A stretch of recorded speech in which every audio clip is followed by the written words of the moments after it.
Salut à tous. Chacun se souvient des paroles de Macron durant le premier confinement, promettant que plus rien ne serait comme avant, qu'on ne reprendrait pas le cours de nos existences sans avoir tiré les leçons de cette crise, et qu'on allait se remettre à fabriquer chez nous les produits importants du quotidien qu'on avait délocalisés pour exploiter des miséreux. Un an plus tard, il est clair que Macron a repris le cours de son existence sans avoir tiré les leçons de cette crise, comme on le verra à la fin de cette vidéo. Il continue à nous parler de relocalisation, mais en nous sortant les bonnes vieilles recettes débiles qui ont fait la preuve de leurs échecs, et en voulant rester dans le cadre économique qui a conduit aux délocalisations. Donc c'est pas prêt de s'arranger. Pour le comprendre, on va commencer par poser cette situation initiale, ce fameux cadre économique qui nous a mis dans la merde. Puis on verra par une série d'exemples concrets, tous plus absurdes et choquants les uns que les autres, pourquoi la politique de relocalisation proposée par Macron est un fiasco annoncé.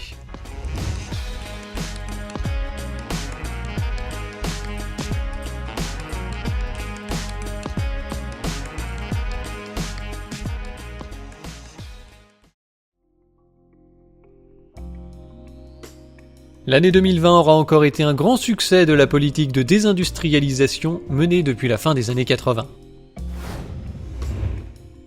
La France a acheté, tenez-vous bien, pour 5,3 milliards d'euros de masques chinois en 2020. C'est l'équivalent de 5 années d'investissement de l'État dans le secteur de la santé, ou bien 260 000 personnes payées au SMIC pendant un an, toutes cotisations incluses. Et je ne prends pas cet exemple au hasard. Les importations liées à la gestion de l'épidémie ont fait plonger le déficit commercial de la France, qui atteint 65 milliards d'euros en 2020, l'une des pires années. Il y a deux causes majeures à ce phénomène. On peut déjà remercier l'euro. Cette aberration économique arrive à conjuguer un chômage structurel de masse avec un déficit commercial gigantesque et récurrent. En termes clairs, ça veut dire qu'on fournit du travail à des centaines de milliers d'étrangers, tout en payant des millions de chômeurs chez nous. C'est stupide. En temps normal, quand on importe plus qu'on exporte, il y a un moment où la valeur de la monnaie baisse jusqu'à ce que la balance revienne à l'équilibre. Mais, comme nous avons lié notre monnaie à celle d'autres pays qui exportent énormément, comme l'Allemagne, cet ajustement ne peut pas se faire par le taux de change, et donc il se fait par le chômage. Deuxième cause majeure de notre déficit abyssal, la politique commerciale extérieure qu'on appelle la mondialisation. Les suppressions de droits de douane et de quotas d'importation décidées à l'OMC dans les années 90 ont détruit une large partie de l'industrie des pays occidentaux, notamment dans le textile. Les entreprises ont délocalisé leur production dans les pays aux normes sociales et environnementales les plus basses possibles, puisqu'on les autorisait à le faire, et même qu'on les y encourageait. On les y encourageait politiquement, mais aussi commercialement, si j'ose dire. La grande distribution a été un des grands moteurs des délocalisations. Une petite poignée ont bâti des fortunes avec ce système, mais nous autres, travailleurs consommateurs, avons tout perdu dans cette affaire. En passant brutalement d'une économie plutôt industrielle à une économie de services, on a transformé les ouvriers en chômeurs de longue durée, parce qu'on ne s'est pas donné les moyens de reconvertir tous ces gens, qui sont d'ailleurs arrivés très vite et très nombreux. De toute façon, on ne transforme pas facilement une ouvrière textile, par exemple, en citadine CSP+, travaillant dans un immeuble de verre pour faire du marketing, du trading, ou je ne sais quel boulot en ing. Alors on les a laissés dans leur merde, en leur disant qu'ils ne font pas assez d'efforts, qu'ils ne comprennent pas le monde compliqué de demain, qu'ils ne sont pas assez flexibles, pas assez adaptés. Et s'ils se plaignent, c'est qu'ils doivent avoir des sympathies pour le Front National et les chambres à gaz. Donc le travailleur l'a dans l'os, et pour le consommateur ce n'est pas mieux. Sur le marché du textile, pour reprendre notre fil rouge, il est traité comme une vache à lait à qui il faut vendre le maximum de saloperies. Et oui, vous comprenez, la baisse du prix de vente unitaire des vêtements a fait baisser le chiffre d'affaires des entreprises. Alors pour compenser, on s'est débrouillé pour augmenter les quantités vendues. Aujourd'hui, la mode est au fast fashion. Toutes les semaines, de nouveaux déchets vous attendent dans les boutiques des centres-villes. Sitôt achetés, sitôt démodés. On les porte une fois et on les balance. C'est tellement de la merde qu'on peut même pas les utiliser en vêtements de seconde main. Rendez-vous compte que les associations qui gagnent de l'argent en faisant le tri des vêtements donnés sont au bord de la faillite parce que le taux de fringues récupérables ne cesse de baisser, ce qui crée un déficit. Je répète, ils perdent de l'argent avec des vêtements gratuits. Alors, en important tous ces vêtements pas chers fabriqués à l'autre bout du monde pendant qu'on paye des chômeurs chez nous, vous avez l'impression qu'on s'enrichit ou qu'on s'appauvrit ? Moi je pense que la question elle est vite répondue. Ça, c'est l'un des grands défauts logiques du libre-échange. La France peut avoir un intérêt, à un instant T, d'acheter des vêtements chez le voisin parce qu'il a un meilleur rapport qualité-prix. Ok, mais le monde y bouge. Et il bouge vite. Il n'est pas tardé à rester sur le carreau, je vous le dis. Déjà, qu'est-ce qui vous dit que le consommateur va bénéficier des politiques de délocalisation ? Si vous avez un intermédiaire entre les travailleurs pauvres et les clients riches qui captent l'essentiel des bénéfices du libre-échange, l'intermédiaire s'enrichit, mais le pays en entier est perdant. Et c'est souvent ce qui se passe. Aussi, et c'est peut-être le plus important, ce n'est pas parce qu'à un instant T, on a un intérêt à importer que c'est vrai pour les siècles et les siècles à venir. Il est tout à fait possible que l'industrie textile française ait été plus performante quelques années plus tard. A l'inverse, la qualité de la production du voisin peut se dégrader, ou bien il peut arrêter de vous approvisionner, ou à des prix qui ne sont plus du tout intéressants. On a vu ce qui s'était passé sur les masques l'année dernière, et cet exemple n'est pas isolé. En ce moment, il y a des problèmes d'approvisionnement sur les semi-conducteurs. Demain, ce sera sur autre chose.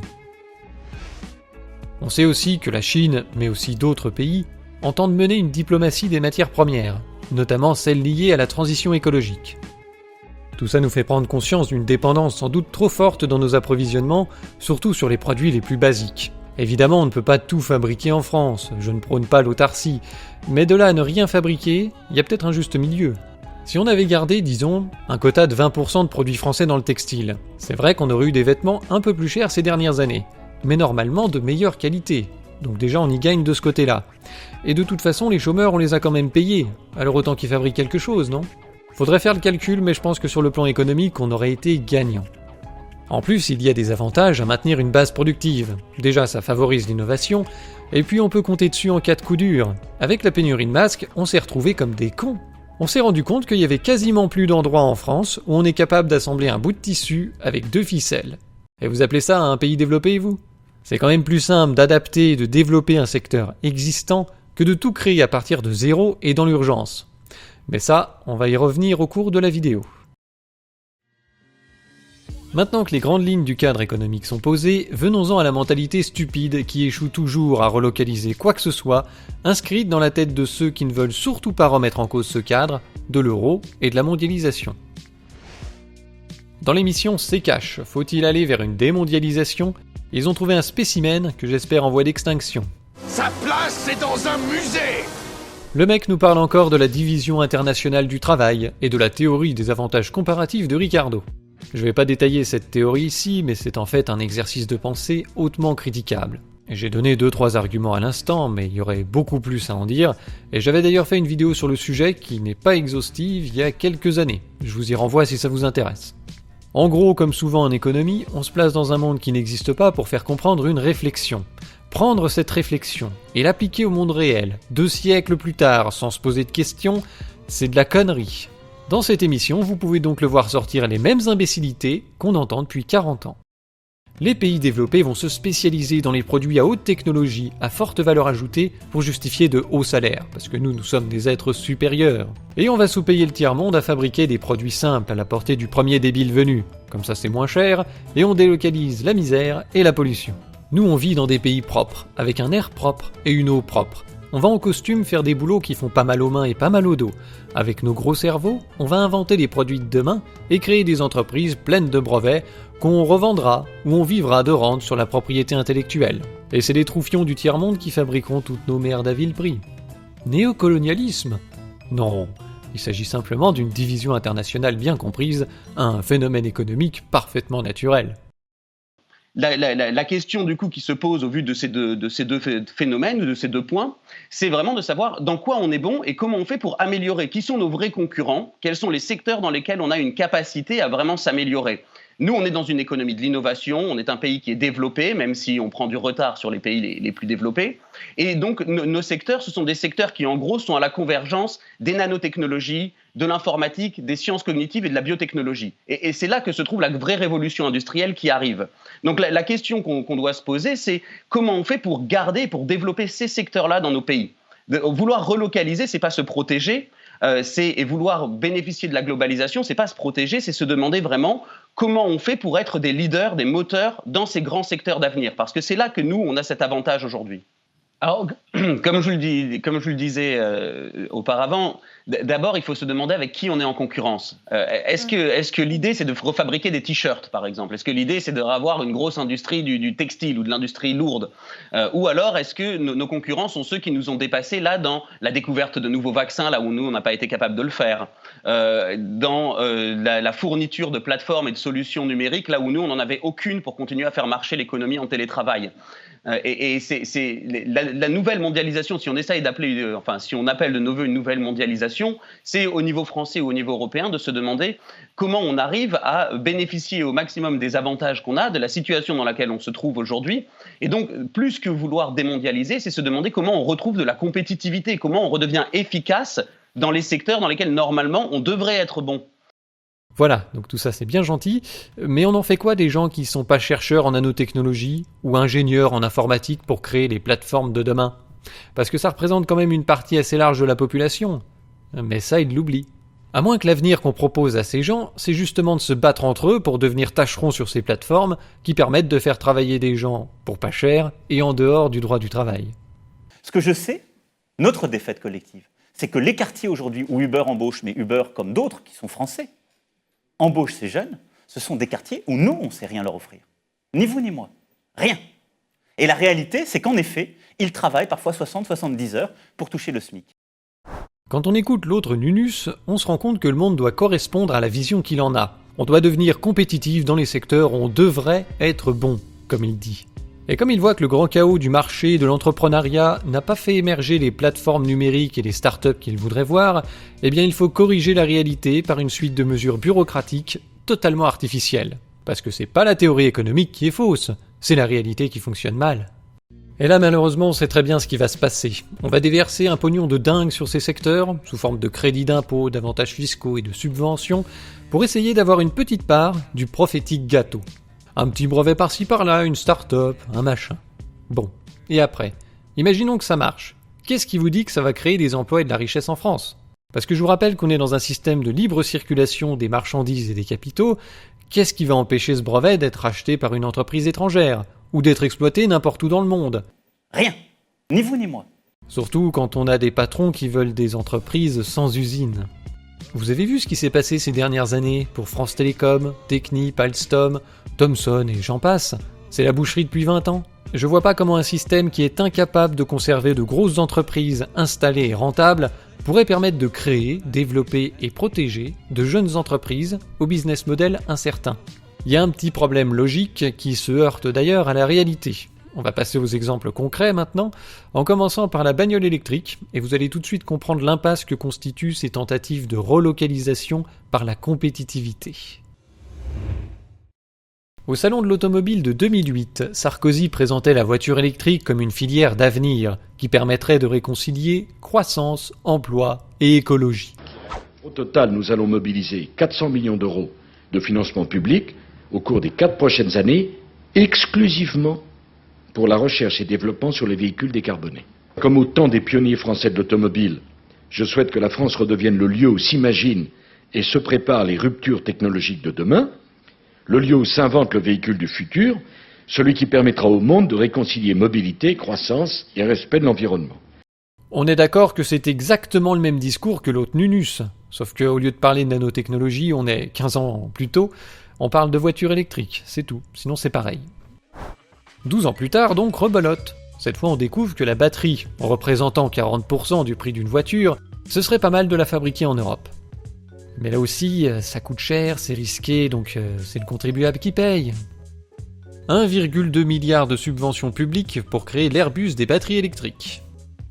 Le consortium qui s'occupe de ça en est aujourd'hui au stade de la construction d'un centre de recherche et d'une usine pilote pour apprendre à fabriquer des batteries. Donc ça n'a rien à voir avec Airbus en fait, qui était la fusion d'entreprises de l'aviation existantes et rentables, simplement pour faire des avions plus gros. Là on est en train de créer toute une industrie à partir de zéro et avec au moins 15 ans de retard. Pourquoi pas? Bref, ce que je veux dire, c'est qu'on a dépensé des milliards pour développer des modèles de bagnoles et financer des innovations dans cette activité. Et qu'est-ce qu'on a aujourd'hui? Rien. La production de voitures électriques en France est marginale. On n'est pas du tout le lieu où s'inventent les technologies de rupture de demain dans l'automobile. À part la Zoé et 3-4 Kangoo, il n'y a pas grand-chose de produit en France. Et encore, ils vont peut-être délocaliser la Zoé. Et pendant que je faisais cette vidéo, on a appris que Renault est en discussion avancée pour créer une usine de batteries géante au Royaume-Uni. Si j'ai bien compris, il s'agirait d'un partenariat entre Nissan et son actuel fournisseur chinois de batteries. Donc eux au moins, ils savent les fabriquer.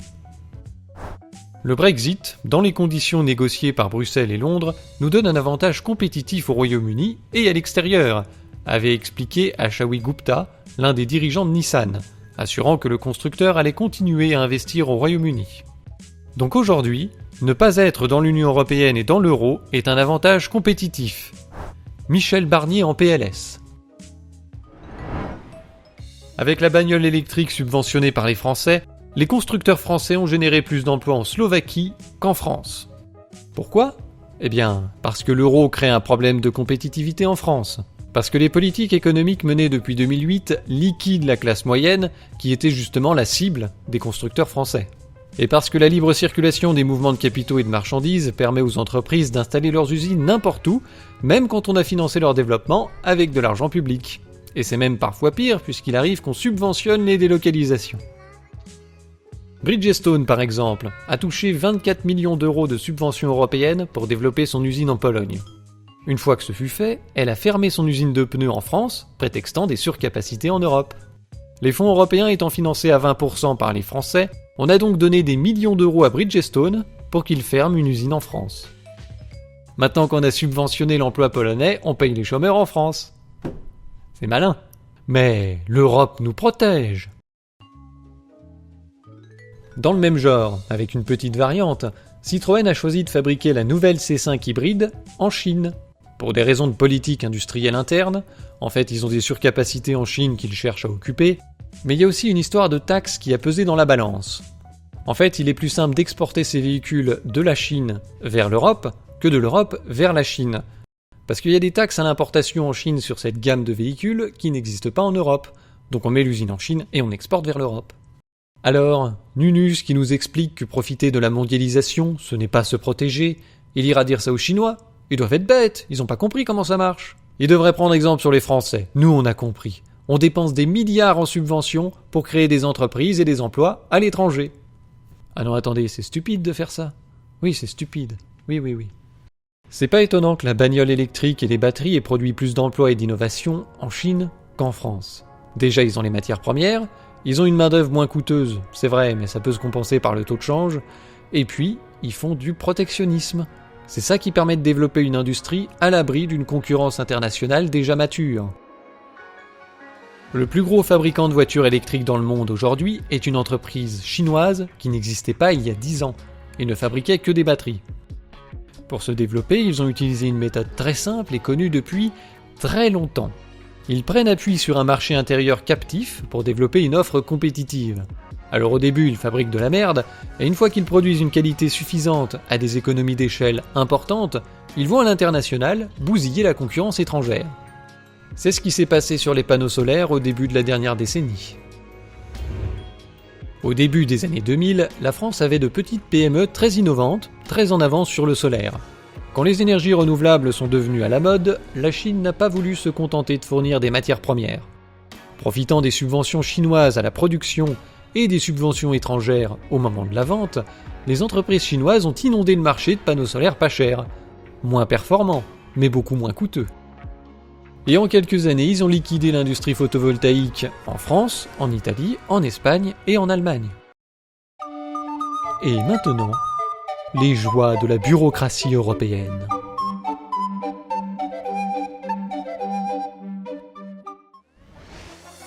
Le mal était déjà fait quand la Commission européenne a décidé en 2013 de mettre une taxe de 11,8% sur les panneaux chinois en rétorsion à leur dumping. Elle devait passer à 47,6% sans réponse des Chinois dans les 2 mois. Une taxe trop faible pour annuler les effets du dumping est limitée à une durée de 6 mois, à l'issue desquels les États devaient voter pour le maintien ou la suppression de cette taxe. L'Allemagne s'est évidemment opposée au maintien de cette taxe par crainte de rétorsion économique de la Chine. On a donc liquidé toute l'industrie photovoltaïque en Europe pour que l'Allemagne continue de vendre son fourbi à la Chine. Pourquoi c'est chiant là d'un coup? Qu'est-ce qui se passe? Ah oui, c'est vrai. C'était les joies de la bureaucratie européenne.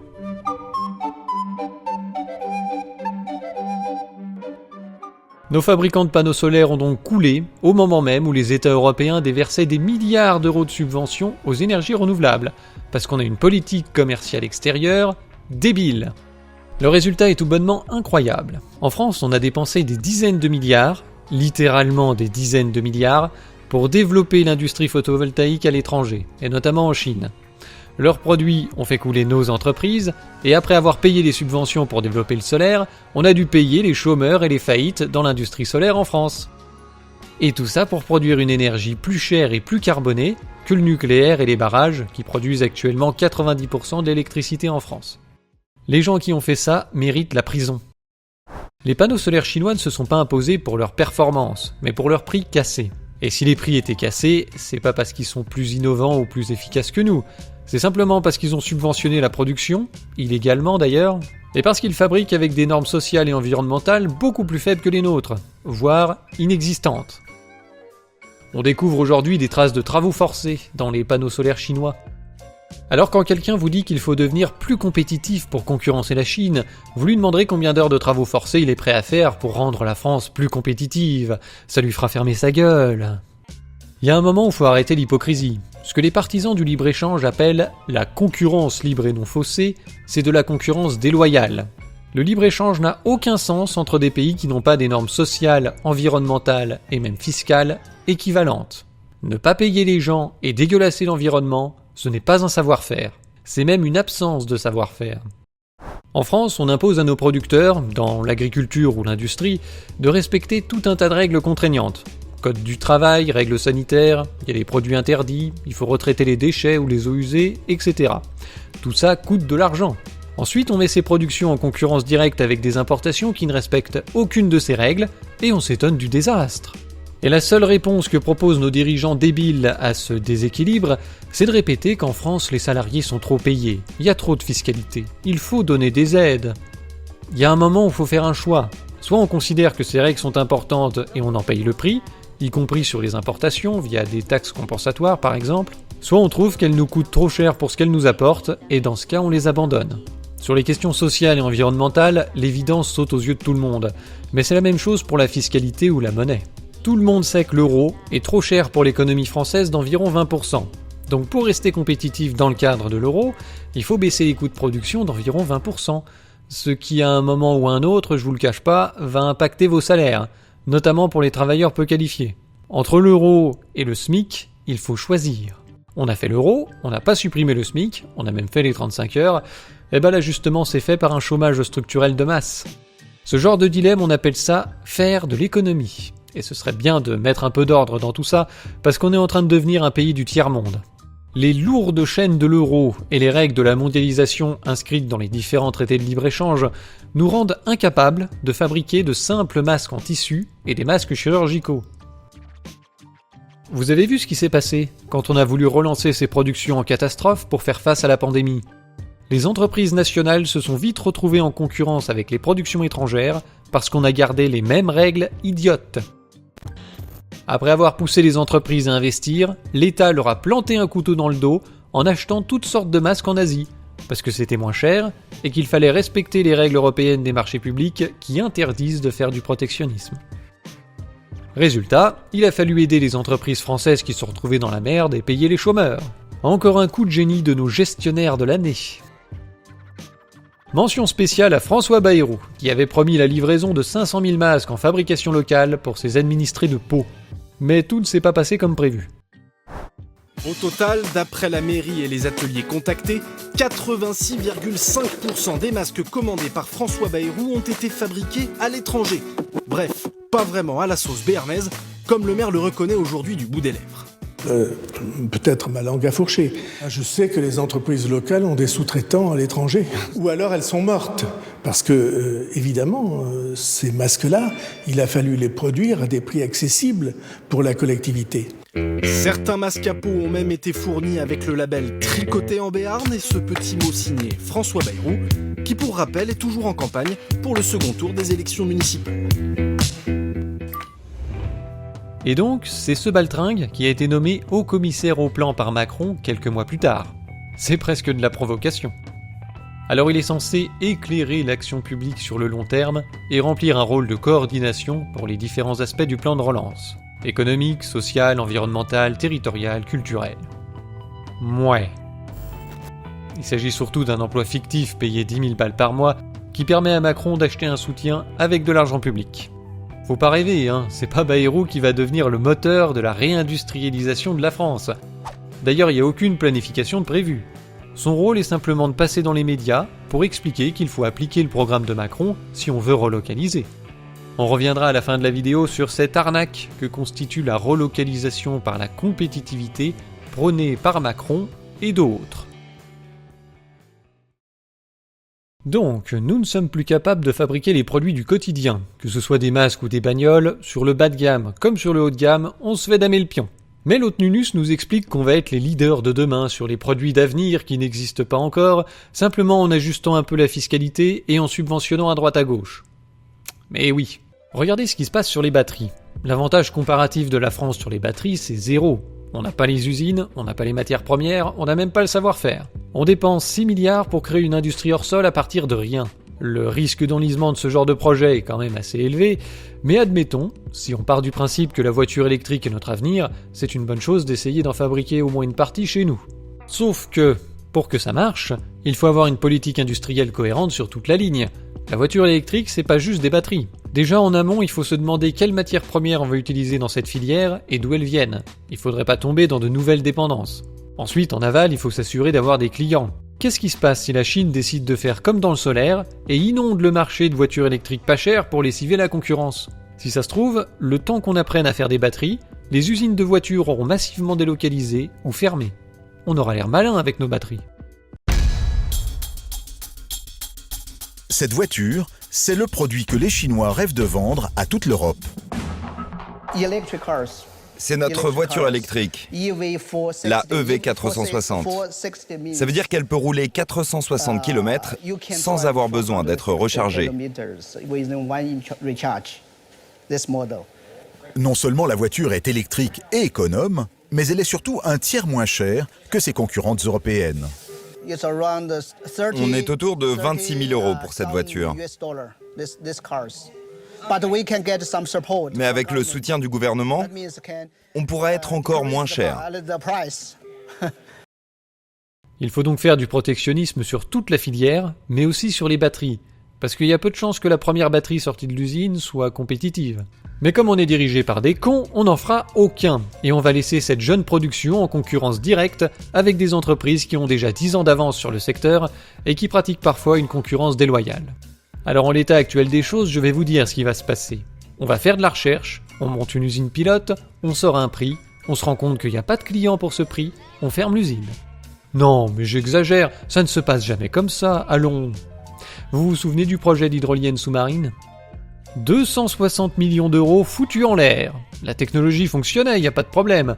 Mais à 300 € le mégawattheure, il n'y avait plus beaucoup de clients. C'est le double des autres énergies renouvelables. Alors sitôt l'usine ouverte, on l'a fermée. Vous appelez ça une politique industrielle, vous ? On se fout de la gueule de qui ? C'est ni fait ni à faire. Soit on juge qu'une activité est importante pour notre avenir et on se donne les moyens de la développer, même si c'est un peu cher au début, soit on ne le fait pas. Là on a claqué 260 millions pour des hydroliennes, on se rend compte que ce n'est pas compétitif à l'international dès la première pièce, on ferme. Et là on recommence, 6 milliards d'euros pour développer des batteries électriques. Très bien. Qu'est-ce qu'on fait si dans quelques années on se rend compte qu'on est X% plus cher que les concurrents internationaux et que les fabricants de voitures préfèrent acheter leurs batteries à l'étranger parce que c'est moins cher ? On ferme ? C'est interdit de faire du protectionnisme, c'est mal. Donc on ferme. Et ça continue. Aujourd'hui, Intel réclame 8 milliards d'euros de subventions à l'Union européenne pour construire une usine de semi-conducteurs en Europe.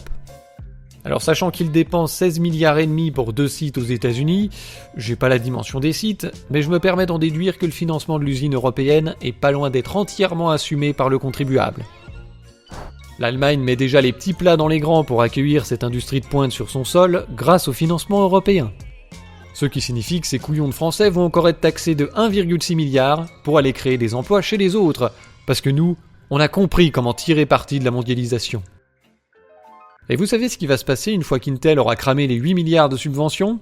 Eh bien, soit l'usine est bénéficiaire, et dans ce cas Intel se met l'argent dans la poche sans payer d'impôts grâce aux paradis fiscaux, ce qui est assez ironique quand on a touché 8 milliards de subventions, soit l'usine est déficitaire, et dans ce cas ils la ferment, ou alors ils demanderont plus de subventions. Pile je gagne, face tu perds. Et vous verrez ce qui va se passer dans quelques années sur le véhicule électrique. Quand ils auront tout foiré sur les énergies renouvelables, les batteries et la fabrication des véhicules en eux-mêmes, nos gestionnaires de l'année vont se rendre compte qu'il faut installer des bornes de recharge dans toute l'Europe. Vont-ils se retenir de créer un Airbus de la borne de recharge à coût de milliards d'euros de subventions pour fabriquer un produit non compétitif parce qu'on a 10 ans de retard et qu'on liquidera assez vite parce qu'on ne fait pas de protectionnisme ? C'est pas sûr, hein. Je crois pas qu'ils apprennent quelque chose de leur connerie, ces gens-là. L'avenir le dira. Bon, je pense qu'on a fait le tour des exemples et que vous avez compris où se situe le problème. Ça me semblait important de bien expliquer et de bien insister sur tout ça, parce que la présidentielle de 2022 approche, et vous verrez que tous les candidats vous diront la même chose. En 4 étapes.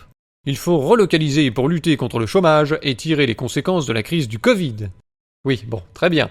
Sauf qu'ensuite, ils vous disent tous qu'il faut rester dans l'Union européenne, dans l'euro et dans les traités de libre-échange, c'est-à-dire dans le cadre économique qui a conduit aux délocalisations. Mais c'est pas grave tout ça. Au lieu de regarder vers les secteurs du passé, il faut devenir compétitif dans les secteurs d'avenir, où on devrait être bon.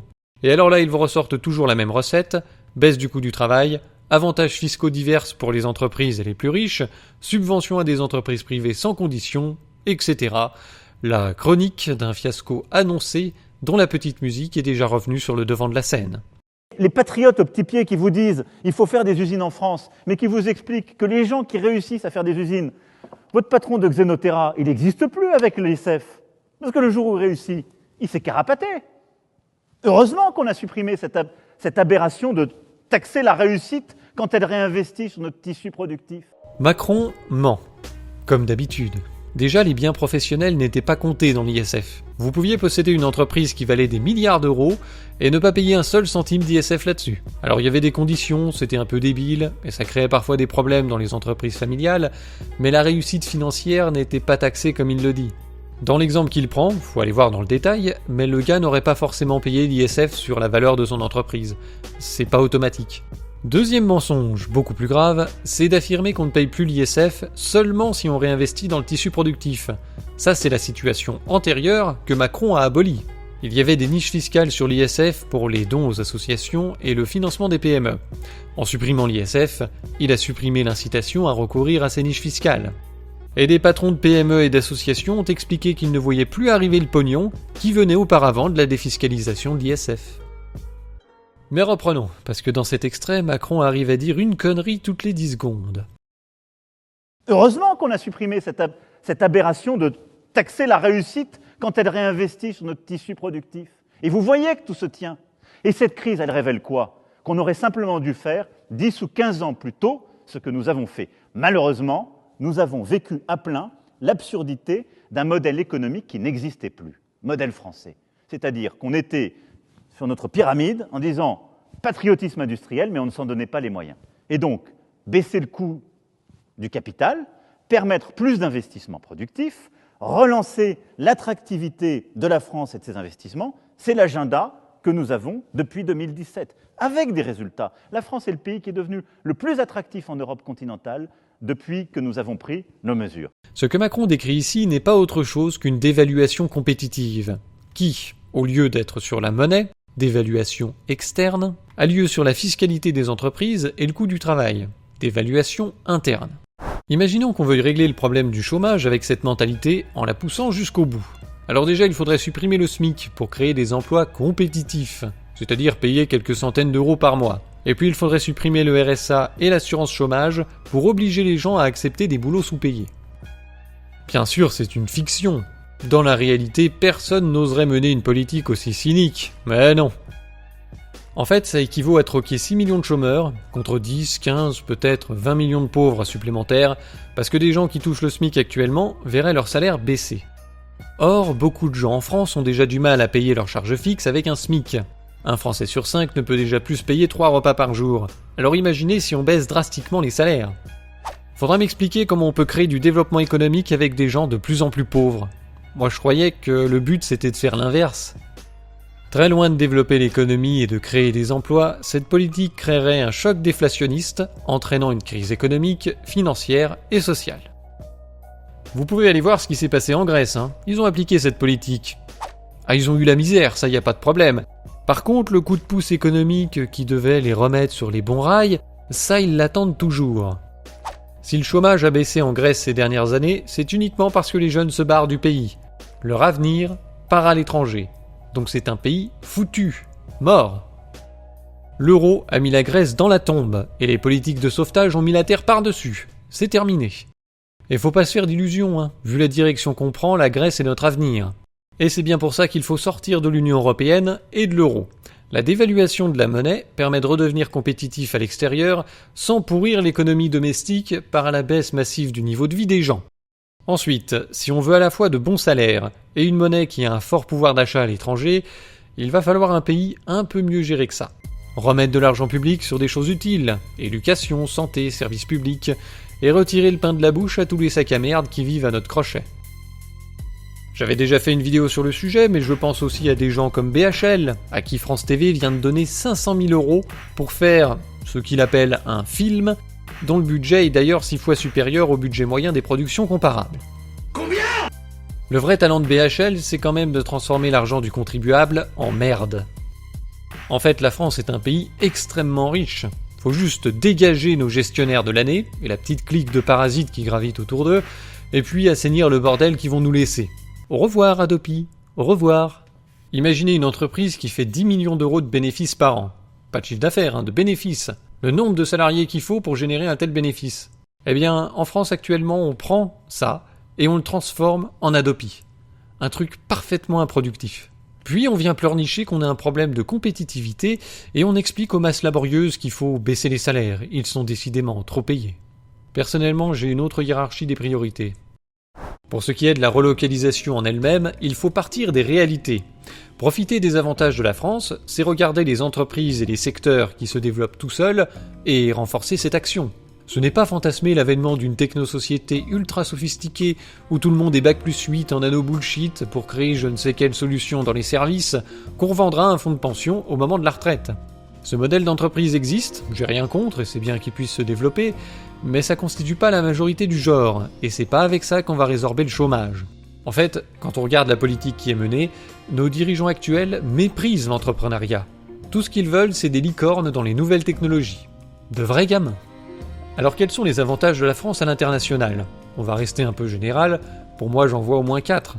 Le luxe, le tourisme, la gastronomie et la culture. Alors pourquoi ne pas vendre une alimentation haut de gamme à toute la planète, en profitant de l'image de la France sur ces créneaux, comme l'Allemagne profite de son image pour exporter son industrie ? Ça tombe bien, on a des agriculteurs qui se plaignent en ce moment de ne plus pouvoir vivre de leur métier. À cause de la PAC, à cause de la concurrence déloyale, organisée dans l'Union européenne par le marché unique, et à l'extérieur de l'Union européenne par différents traités de libre-échange. Je crois qu'il faut arrêter d'essayer de faire du bas de gamme pas cher avec des salaires et des contraintes plus élevés que dans le reste du monde. Ça marche pas. Donc il faut faire du haut de gamme dans l'agriculture. Appelez ça bio ou autre chose, on s'en fout. L'idée générale, c'est d'avoir des produits sains, fabriqués de manière saine, avec du goût et des nutriments, qui justifient qu'on paye le producteur un peu plus cher. Pour que ça reste abordable pour la majorité des consommateurs, il suffit de développer les circuits courts et de réduire le gaspillage. Vous savez quand même qu'on balance la moitié des fruits et légumes qu'on produit. Et ensuite, on fait la même chose dans l'agroalimentaire. On définit un cahier des charges qui va garantir une certaine qualité du produit transformé, et toutes les entreprises qui veulent se lancer dans l'aventure sont libres de le faire. L'État agit ici comme un régulateur. Il définit le cahier des charges, il donne les certifications aux produits, et il fait la promotion de cette marque commune à l'international. Pour une fois, la grande distribution peut aider. Il me semble que Carrefour est implanté dans de très nombreux pays. Et vu les aides énormes qu'on a versées à cette entreprise et les amendes tout aussi énormes qu'elle a jamais payées pour les agrandissements illégaux de ses magasins, je pense qu'ils peuvent faire l'effort de faire une petite tête de gondole pour mettre en avant ces produits français certifiés à travers le monde. Ça peut aider au lancement à faire découvrir l'offre aux clients potentiels pour un coût très compétitif. Voilà les grandes lignes de ce que j'ai en tête. Alors je dis pas que cette idée fonctionnerait à 100%, que Yaka, Faucon, etc. Elle me semble bonne, faut la creuser, mais ce que je veux surtout vous faire comprendre, c'est l'idée générale qu'il y a derrière. Avec cette idée, on crée déjà des emplois dans le secteur primaire. on fabrique des matières premières agricoles. Ensuite, dans le secondaire, on va transformer ces matières premières dans l'industrie agroalimentaire et créer de la valeur ajoutée. Et enfin, on en crée dans le tertiaire, parce que toutes ces entreprises vont avoir besoin de services qui vont se greffer dessus, comptabilité, transport, commercialisation, etc. Donc, on crée des emplois dans tous les secteurs de l'économie, dans les villes comme dans les campagnes, pour ceux qui n'ont pas de diplôme, tout comme pour ceux qui sont Bac+10. Et là, tout de suite, ça ressemble beaucoup plus à une politique de relocalisation capable de résorber le chômage. C'est autre chose que de créer des usines de batteries à fond perdu, qui ont toutes les chances de foirer, et qui n'embaucheront jamais plus de quelques milliers de personnes, si ça fonctionne bien. Et ça, c'est pas gagné. Déjà que les Chinois nous foutent la pâtée, mais alors si en plus les roast-beef ont des avantages compétitifs avec le Brexit, on n'a pas fini de subventionner ce merdier. Hein. Ce genre de réflexion peut s'appliquer à tous les secteurs que l'on souhaite relocaliser, comme dans le textile par exemple. Quand je vois qu'on a dépensé 5 milliards pour acheter des masques en Chine, ça fait quand même mal au cul. Hein. Si on avait dépensé seulement le 5e de cette somme chez des fabricants français, déjà on aurait créé des emplois, ils auraient eu du pognon pour investir, et pourquoi pas dans les technologies d'avenir. Peut-être qu'un mec se serait dit, tiens, textile et nanotechnologie, qu'est-ce que je peux faire avec ça ? Comment est-ce que ça peut améliorer mes produits ? En quoi ça peut résoudre mes problèmes du quotidien ? Et là on a de l'innovation qui sert à quelque chose. Mais à quoi ça sert d'avoir des startups subventionnées hors sol qui démoulent des brevets si on n'a plus de tissus productifs pour les exploiter chez nous ?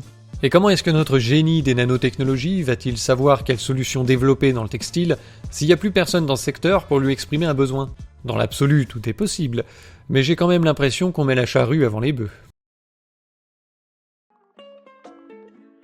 Je pense que vous comprenez maintenant la différence de raisonnement qu'il y a derrière le mot relocalisation, quand moi je l'utilise, et quand Macron l'utilise. La relocalisation par la compétitivité qu'il prône traduit chez Macron une absence totale de projet économique. On voit que notre cadre économique ne fonctionne pas. On a du chômage, des délocalisations, un déficit commercial gigantesque. Et au lieu de chercher à régler les problèmes, il se résigne à l'échec et à l'esprit d'abandon. Ce sont des quartiers où nous, on ne sait rien leur offrir. Ni vous ni moi. Rien. Ce qu'on pouvait se payer avant, on ne le peut plus et il faut démanteler l'État, subventionner les entreprises, précariser les travailleurs. C'est comme si vous n'arriviez plus à fermer la porte d'un placard à cause du bordel qu'il y a à l'intérieur. Mais ranger, oula, ça va être chiant, c'est compliqué, non. On va simplement pousser la porte et fermer vite à clé. Vous n'avez pas réglé le problème, mais en apparence, tout va bien. Alors oui, on peut payer les gens 300 balles par mois, le chômage va baisser, les entreprises vont recommencer à exporter, super, c'est génial, on a tout réglé. Sauf que si on a de plus en plus de pauvres chaque année, ça veut dire qu'on a juste déplacé le problème, on n'a rien réglé. Le but d'une politique économique, c'est d'améliorer la vie des gens, c'est pas de les précariser volontairement au nom de je ne sais quelle loi naturelle. Quand une politique économique appauvrit les gens, on appelle ça un échec. Je ne prendrai pas ce chiffre pour dire que c'est un échec. Ça n'a pas marché. Les discours sur la compétitivité et le laisser-faire économique, c'est le saint graal des politiciens feignants qui veulent pas travailler et qui préfèrent faire des concours d'anecdotes avec des gogoles. Alors maintenant que vous avez toutes les clés de compréhension, vous pouvez prendre votre popcorn et regarder combien de candidats à la présidentielle vont tenter de vous berner en cachant leur politique d'austérité, de dévaluation interne et de baisse de notre niveau de vie derrière le mot positif de relocalisation. Pour ceux qui voudraient aller plus loin sur la compréhension du cadre économique et sur la critique du libre-échange, je vous conseille de lire OMC, Le pouvoir invisible. Un bouquin très accessible pour comprendre les arcanes de la mondialisation et la société parfaitement dystopique et antidémocratique promue par les traités de libre-échange. Sur le même thème, vous pouvez compléter la lecture avec ces deux petits livres que je vous avais déjà conseillés. Ils sont tous disponibles sur la boutique de la chaîne. Quand vous aurez lu ces 3 bouquins, je vous invite à aller fouiller les poubelles à la recherche de la mondialisation heureuse d'Alain Minck. Ça deviendra le bouquin le plus drôle du monde. Hein. Pendant ce temps, la France qui se lève tôt est entrée en action pour développer de nouveaux produits qui, à défaut d'être des brevets prophétiques et faramineux sur les nouvelles technologies, ont au moins le mérite d'exister et de fournir un travail concret, exploitant les capacités qu'on a sous la main plutôt que celles qu'on rêverait bêtement d'avoir. Tenez, prenez l'exemple de Zeus. Bon, depuis que l'humanité maîtrise l'électricité, le dieu de la foudre n'impressionne plus personne. Mais ses compétences peuvent encore servir à recharger votre téléphone portable. Toute ressemblance avec la jaquette d'Age of Mythology n'est pas fortuite. On a aussi dessiné 2 nouveaux modèles de coque de téléphone, inspirés du film 99 francs et V pour Vendetta. Il y a différentes versions que vous pouvez sélectionner selon vos goûts. Et si vous connaissez pas ces films, je vous conseille vivement d'aller les voir, surtout en ce moment. Vous trouvez ça ironique de mettre au dos de nos téléphones des symboles de révolution anarchiste et de la critique de la société de consommation ? Oui, je sais, c'est justement le message. Le fait que ce soit ironique en dit long sur l'utilisation que nous avons aujourd'hui des nouvelles technologies. Et quand on voit ce qu'en fait la Chine, on est bien content de ne pas être leader dans le domaine. Les nouvelles technologies peuvent autant libérer l'homme et le tirer vers le haut que le surveiller et l'asservir. Ces symboles sont là pour nous rappeler qu'il faut faire les bons choix. Et pour finir, suite aux nombreuses demandes qu'on avait reçues, on a fait des gravures sur bois à taille réelle, des billets de 100 francs et 500 francs. D'ailleurs, les dessins originaux seront bientôt en vente. Et vous pouvez déjà trouver sur la boutique des portraits réalisés par le même artiste. Sur ce, c'est ici que s'achève cette longue vidéo. J'espère qu'elle vous aura appris quelque chose, comme d'habitude. Et si c'est le cas, n'hésitez pas à vous abonner.